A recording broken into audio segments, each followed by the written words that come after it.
Today's lesson is sponsored by Sell Direct Ghana. Do you want an easy way to sell your goods and services? Don't worry, Buy Sell Direct is here for you. We will help you to sell and buy goods and services at affordable prices. Just upload your information to Buy Sell Direct. Sit back, then relax, and we call the clients for you. You can reach millions of buyers and sellers from the comfort of your home. On our website, you will find goods, services, apartments, houses, hotels, jobs, catering, pets, electronics, vehicles, education, furniture, fashion, and more. Just advertise with us. Then relax. We will call the clients for you.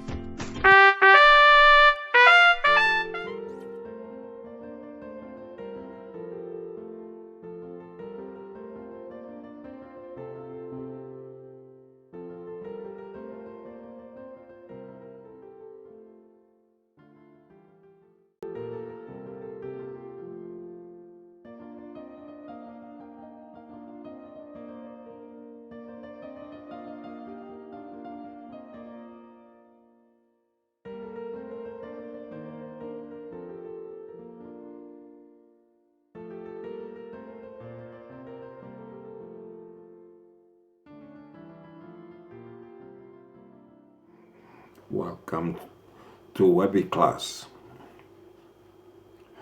Today our lesson focuses on the first principle of our philosophy. No word is an island.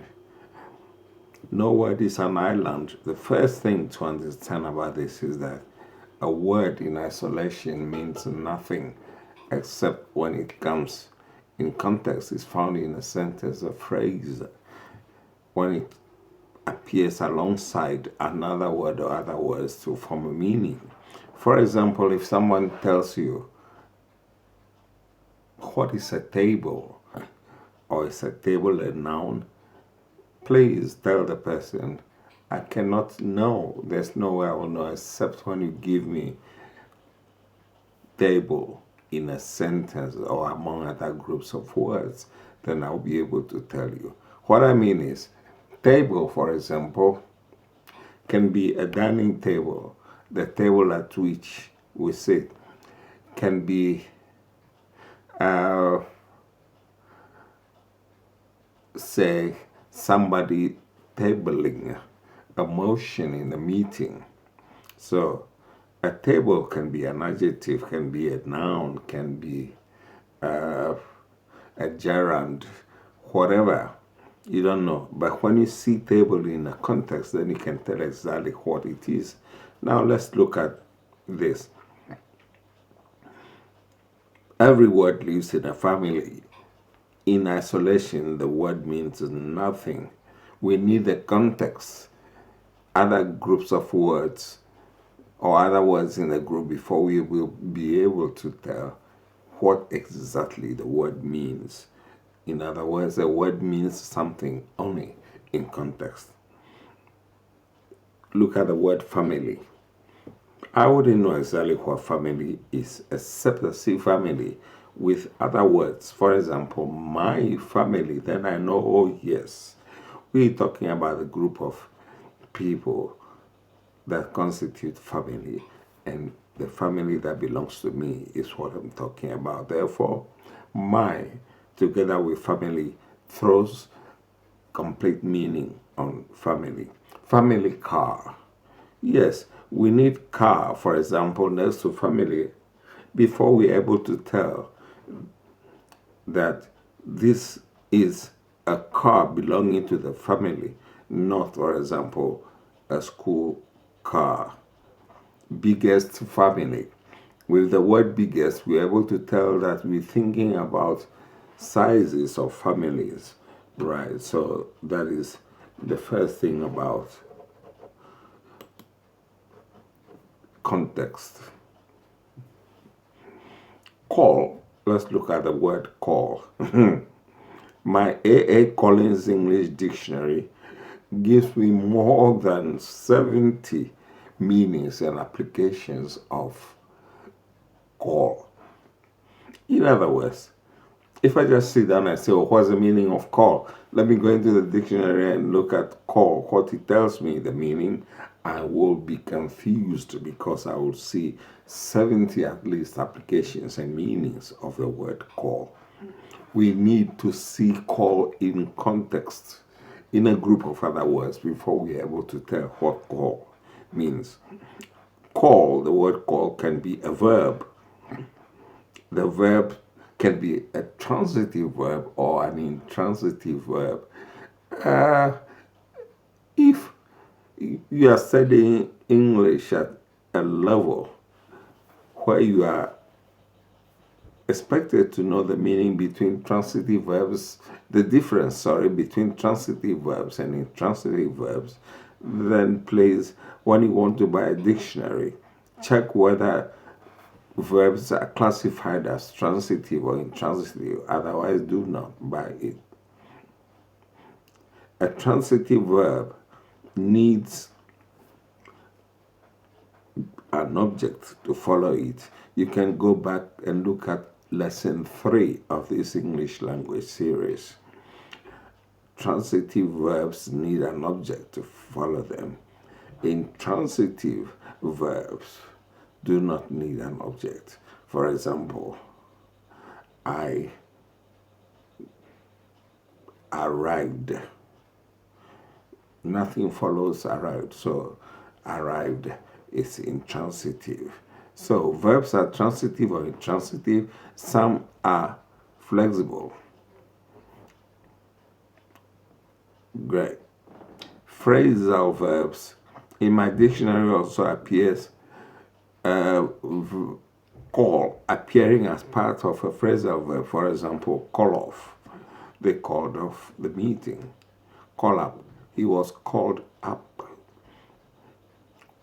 into the national team. Call upon.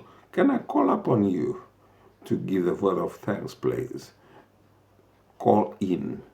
These are all phrasal verbs because they are verbs composed of 2 words which constitute phrases. Then in the dictionary also there is call as a noun. Could be a simple noun or a compound noun. In other words, just call as a word or call together with another word or noun to give us a compound noun. There is also in the dictionary call used as an idiom or as part of an idiom. Example, you want to answer the call of nature. The advice here is never try to understand a word when it's in isolation. It will lead you nowhere. You need the word in a family of other words. That is what the first principle is telling us.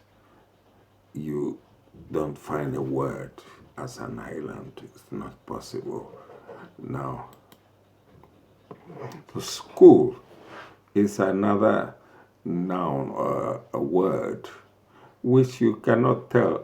Just like any word, you cannot tell what school is except you find it in a sentence and a group of words. School means nothing. But if you find school in this sentence, this is our school, then yes, here school refers to a place. For example, where we go to study. This is our school bus. School appears here, but no longer as a noun, but as an adjective describing the bus. The word question means nothing in isolation. We need it in family. For example, I would like to question him. Question there becomes a verb because it is something which is action, to question. So question here is part of the verb to question. He found my question a bit difficult to answer. Yeah, question here is not the same as the first one. Question here is the name of something. That thing is questioned, so this is a noun. Then we have, he could not identify the question tag. Question here is behaving as an adjective qualifying tag. It's not just a tag, not a price tag, for example, but a question tag. So, in brief, this is the first philosophy of this is the first principle of our philosophy. No word is an island. Never try to understand a word when it is in isolation. Rather, remember you need a word in a group of other words before you can tell what it is.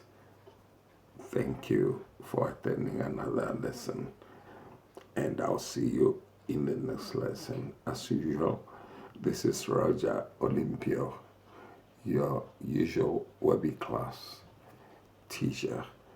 Bye-bye.